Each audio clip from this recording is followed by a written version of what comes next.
এই যে তোমাকে বাজার থেকে যা যা আনতে বলেছি সব মনে আছে তো? মনে থাকবে কি থাকবে না জানি না, তাই আমি কাগজে একটা ফর্দ বানিয়ে নিয়েছি। গোপাল দাদা, পুটির মায়ের দাঁতের যন্ত্রণাটা আরো বেড়েছে। কাল সারা রাত যন্ত্রণায় ছটফট করেছে। আমাদের বৈদ্যমশাই দাঁতের শল্য চিকিৎসা শিখতেই বাইরে গেছেন, আজকের মধ্যেই আশা করি চলে আসবেন। কিন্তু ও যে আর পারছে না। শোনো, তুমি একটা তুলোর মধ্যে লবঙ্গ তেল দিয়ে পুটির মায়ের যে দাঁতে ব্যথা হচ্ছে তার গোড়ায় রাখো। বৈদ্যমশাই এলে আমি তোমাদের বাড়িতে যেতে বলছি। আচ্ছা গোপাল দাদা। যাই, বাজার থেকে চটপট ঘুরে আসি, এরপর আবার রাজসভায় যেতে হবে।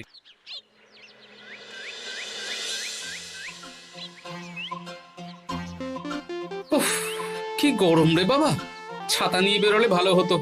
এই তো সামনে আখের রস বিক্রি হচ্ছে, একটু আখের রস খাই, শরীরটা বেশ চাঙ্গা লাগবে। ভাই, আখের রস কত করে দিচ্ছ? 1 ভাঁড় 10 আনা গোপাল দাদা। দাও দেখি 1 ভাঁড়। আরে, এই যন্ত্রটা কিন্তু দারুণ। ওই আমাদের রাজ্যের বিজ্ঞানী মশাইয়ের অবদান।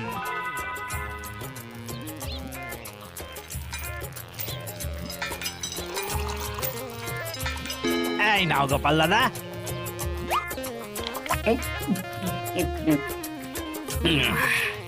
আহ, শান্তি। এই নাও ভাই, তোমার 10 আনা।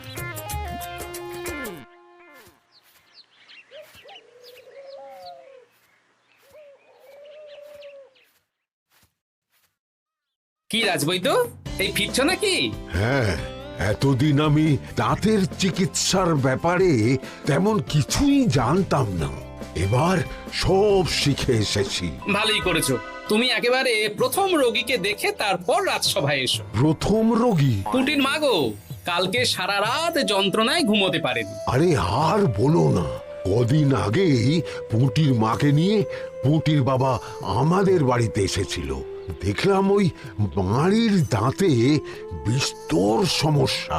সেই জন্যে দাঁতের শল্য চিকিৎসা শিখতে চলে গেলে? ঠিক তাই, আমি ব্যথা কমার পথ্য দিয়ে এসেছিলাম। দেখি এবার দাঁতটা তুলেই দিতে হবে। তাহলে তুমিও পুটিদের বাড়িতে যাও, আমি বাড়িতে থলে রেখে আসছি। আজ না হয় দুজনে একটু দেরি করেই রাজসভায় যাব। বেশ বেশ।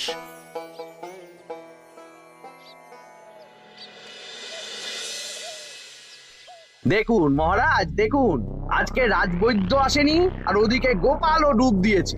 এই আনন্দে আমাদেরও ছুটি দিয়ে দিন মহারাজ। কি আনন্দে? এই গরমে বাড়ি বসে একটু আমপানার শরবত খাবো আর ঘুমবো।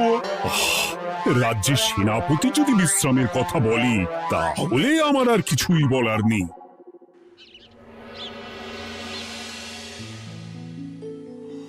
এই তো দাঁতটা পুরো পোকায় খেয়ে নিয়েছিল।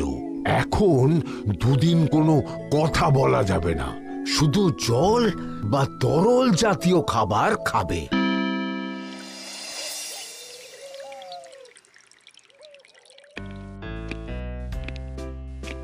ওই তো গোপাল আর রাজবৈদ্য দুজনে একসাথে রাজসভায় ঢুকছে।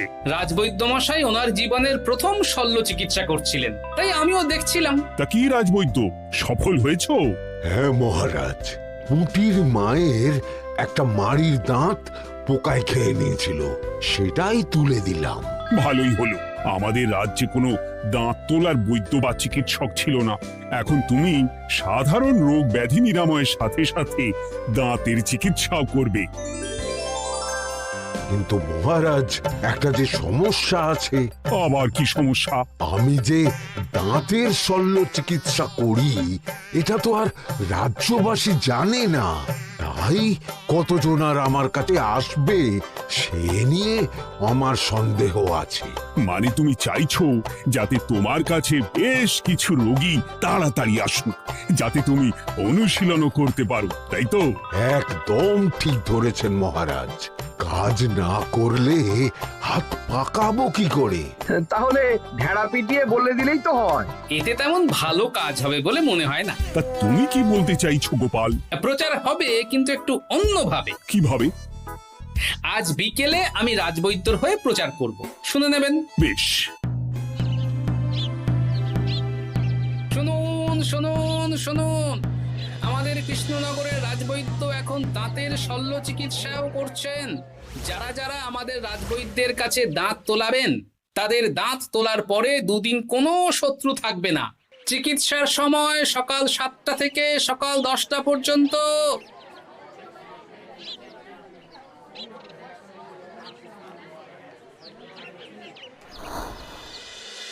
এসব তুমি কি উল্টো পাল্টা কথা বলছো গোপাল? উল্টো পাল্টা না, আপনি দেখুন না আপনার বাড়িতে লোকজন আসে কি না। আর কেউ যদি জিজ্ঞাসা করে যে এই রকম প্রচারের কারণটা কি, তাহলে বলবেন রাজসভায় আমার সাথে কথা বলতে আমি বুঝিয়ে দেব।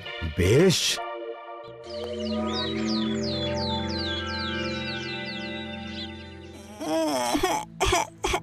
তোকে বারবার বলি এত মিষ্টি গুড় কাঠি খাস না। কি করবো বাবা, কি ব্যথা।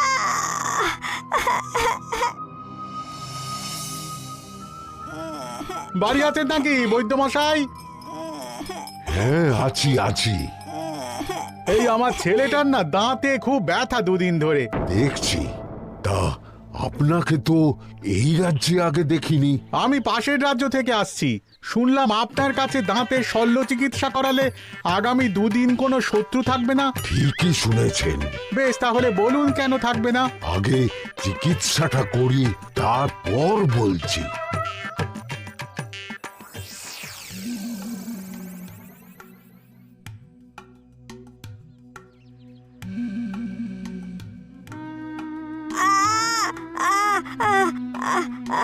আর চিন্তা নেই, এখন দুদিন কোনো কথা বলা যাবে না।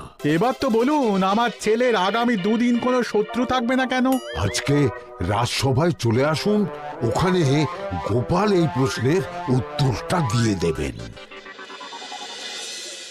তা বৈদ্য, তোমার কাছে আজকে কেউ এসেছে? সকাল সকাল দাঁত তুলে এলাম মহারাজ। বাবা, একদিনের প্রচারই এই ব্যাপার?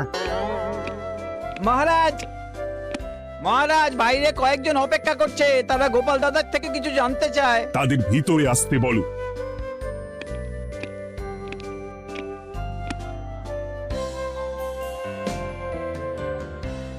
আজ আমার ছেলে বৈদ্য মশাইয়ের কাছে একটা দাঁত তুলিয়েছে। আমি জানতে চাই প্রচার অনুযায়ী আমার ছেলের নাকি আগামী দুদিন কোনো শত্রু থাকবে না, সেটা কেন বলা হয়েছে? বলতে পারি, কিন্তু কথা দিতে হবে। এই কারণটা বাইরে আর কাউকে বলা যাবে না। বেশ, বলবো না। বাংলায় একটা প্রবাদ আছে, বোবার শত্রু নেই। মানুষ সাধারণত কথার বিনিময়ে মতবিরোধ, বিবাদ বা শত্রুতা করে। যে ব্যক্তি কথা বলতে পারে না, তাই তার সঙ্গে কথা বলে মতবিরোধ হওয়ার কোনো সুযোগই নেই। মানে যার যার দাঁত তোলা হবে তারা তো আগামী দুদিন কথা বলতে পারবে না। আর কথা না বললে কোনো বিবাদ হওয়ার ব্যাপার নেই। আর বিবাদ না হলে কারো সাথে শত্রুতাও হবে না। কি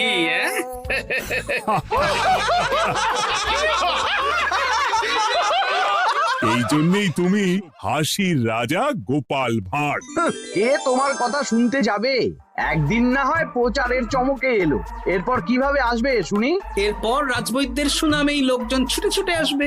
বাহ বাহ বাহ, তোমার কত জ্ঞান! মহারাজ, এই কথা শুনে আমার মাথাতেও একটা বুদ্ধি এলো। অল্প পুঁজিতে শুধু প্রচারের জোরে এত রোজগার করব না, গোপাল হাঁ করে দেখবে। নিশ্চয়ই কোনো লোক ঠকানোর কথা ভাবছেন। মোটেই না। আচ্ছা, আগামী 3 দিন ব্যাপী মেলা হবে, সেখানেই তোমরা দুজনে তাহলে ব্যবসা করো। বেশ, করব। যে সবচেয়ে বেশি রোজগার করবে তাকে আমি 50 মোহর পুরস্কার দেব। রাজি। মেলার শেষে আমার প্রশংসায় পঞ্চমুখ হবেন সবাই, দেখে নেবেন।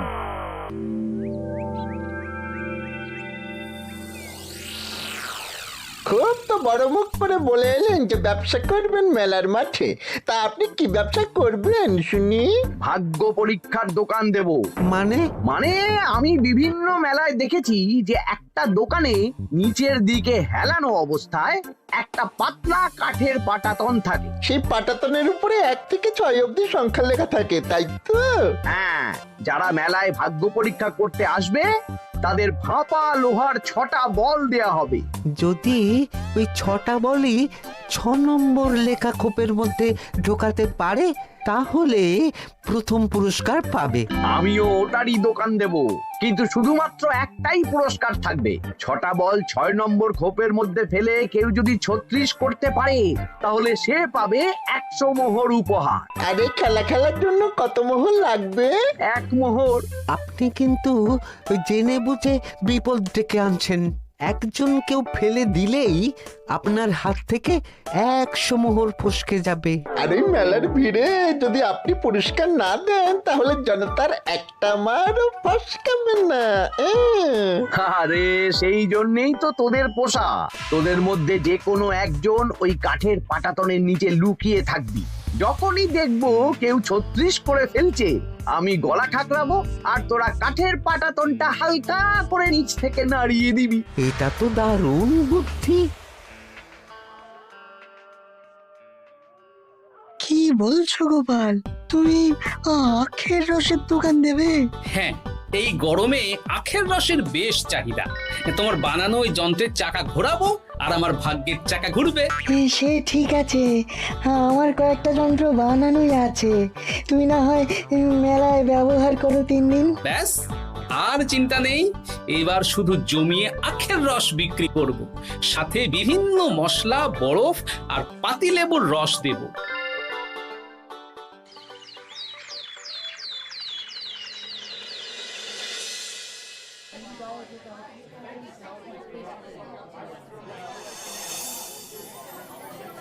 এই দোকানের পানীয় খেয়ে মন হবে বশ। গোপাল ভাঁড় নিয়ে এসেছে ঠান্ডা আখের রস। আরে গোপাল দাদা, তুমি আখের রস বিক্রি করছো? ঠান্ডা আখের রস। কত করে গো গোপাল দাদা? 1 ভাঁড় মাত্র 10 আনা। 6 ভাঁড় দাও। এক্ষুনি দিচ্ছি। আসুন আসুন আসুন, সবাই আসুন। আসুন আসুন আসুন, এদিকে আসুন, এদিকে আসুন, ভাগ্য পরীক্ষা করুন। 1 মোহরে 100 মোহর।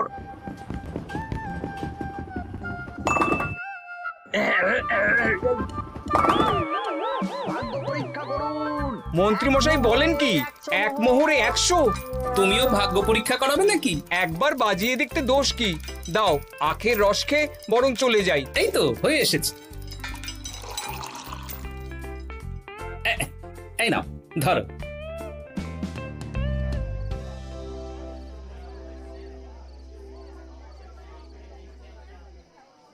কি মন্ত্রী, ব্যবসা কেমন চলছে? ভালোই। আপনি একবার ভাগ্য পরীক্ষা করে দেখবেন নাকি মহারাজ? না না না, আমি এসবে নেই। জানি আপনার কাছে 100 মোহর নস্যি, তবুও 1 মোহরের বিনিময়ে চেষ্টা করে দেখুন না। আচ্ছা, এত করে বলছো যখন, দেখি। 1 মোহরে 6টা বল। বাবা বাবা বাবা, দেখুন মহারাজ চেষ্টা করে।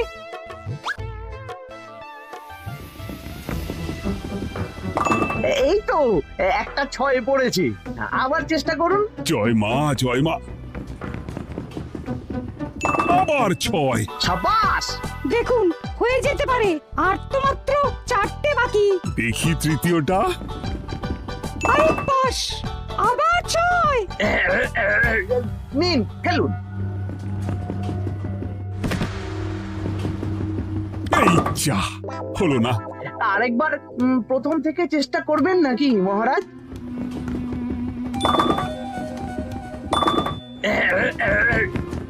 না, এবারেও হলো না।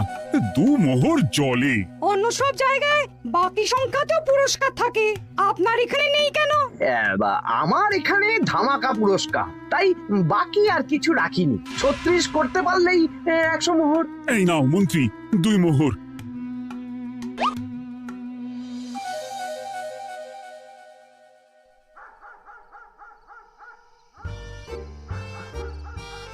কি মন্ত্রী মশাই, আর তো মেলায় লোকজন নেই, বাড়ি যাবেন না? তুমি যাও না, আমি একটু পরে যাব। বেশ, আমি এগোলাম। গোপাল আর মন্ত্রী, তোমাদের কার কেমন রোজগার হয়েছে একদিনে? মহারাজ, কালকে আমার 7 মোহর 20 আনা রোজগার হয়েছে। আমার 70 মোহর, কিন্তু খরচ কিছুই হয়নি, কারণ কেউ 36 করতে পারেনি মহারাজ। বাহ বাহ বাহ, আমি তো বলেছিলাম আমি যখন ব্যবসা করব গোপাল আমার ধারে কাছে দাঁড়াতে পারবে না। বেশ, এখনো তো আজ আর কাল দুদিন মেলার বাকি আছে। দুদিনেও আমার দুটো কানা করিও খরচ হবে না, শুধুই রোজগার। গোপাল যতই প্রচার করুক আর যতই ভালো আখের রস বানাক না কেন, আমার ব্যবসাকে টপকাতে পারবে না। ঠিক আছে, আজকে আমি একবার ভাগ্য পরীক্ষা করে দেখবো। আমার দোকানে সুস্বাগতম। নাও সেনাপতি, চেষ্টা করে দেখো। দিন বল। আমিও সেনাপতির খেল দেখতে এলাম। প্রথম বল, এই যে গড়িয়ে গড়িয়ে গড়িয়ে 6 নম্বর। সাব্বাস সেনাপতি। আবার 6, তৃতীয়, চতুর্থ, পঞ্চম। আরেকটা ফেলতে হবে। নাও সেনাপতি। ষষ্ঠ বল, এই যা, হলো না। এটা কি হলো? আবার চেষ্টা করো তো সেনাপতি। হ্যাঁ, 3টে হয়ে গেছে, এবার 4 নম্বর। এই যা, 4 নম্বরে চলে গেল। ধুর চাই। ব্যাপারটা কি? মন্ত্রী মশাই গলা খুসখুস করার পরের বলটাই পরপর দুবার অন্য ঘরে পড়ল। নিশ্চয়ই কোনো রহস্য আছে। না, আজকে রাতে ব্যাপারটা দেখতে হবে। চলুন মন্ত্রী মশাই, পুরো মাঠ ফাঁকা, একা একা মশা মারবে নাকি? আমি পরে যাব, তুমি যাও তো। বেশ। ব্যাপারটা কি? আমাকে তো নজর রাখতে হচ্ছে। না, একটা গাছের পিছনে লুকিয়ে পড়ি, মন্ত্রী মশাই গেলে ওনার পিছু নেব। দেখুন মন্ত্রীমশাই, পরপর 2 দিন আমি পাটাতনের নিচে ছিলাম। আগামীকাল ঘরটাকে থাকতে বলুন। বেশ, তাই হবে। আর অত জোরে গলা ঠাঁকড়াবেন না, কেউ যদি সন্দেহ করে ব্যাপারটা বুঝে যায় মুশকিল হয়ে যাবে। আরে কেউ বুঝবে না, অনেক রাত হলো, চল চল চল চল চল। আচ্ছা, এই ব্যাপার। তাই ভাবি 2 দিন ধরে একটাও কেউ পারলো না কেন? কাল আমিও মজা দেখাবো।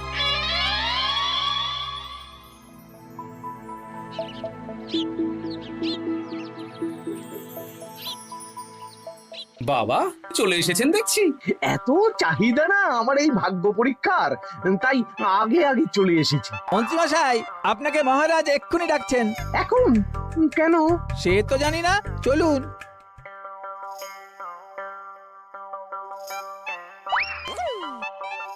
এই বেটা ঘটা, এবার বেরো। কি গোপাল দাদা, তুমি? হ্যাঁ আমি। খুব চালাক ভেবেছিস না? মন্ত্রী মশাইয়ের খেলা আজকে শেষ। প্রহরী, একে ধরে নিয়ে যাও।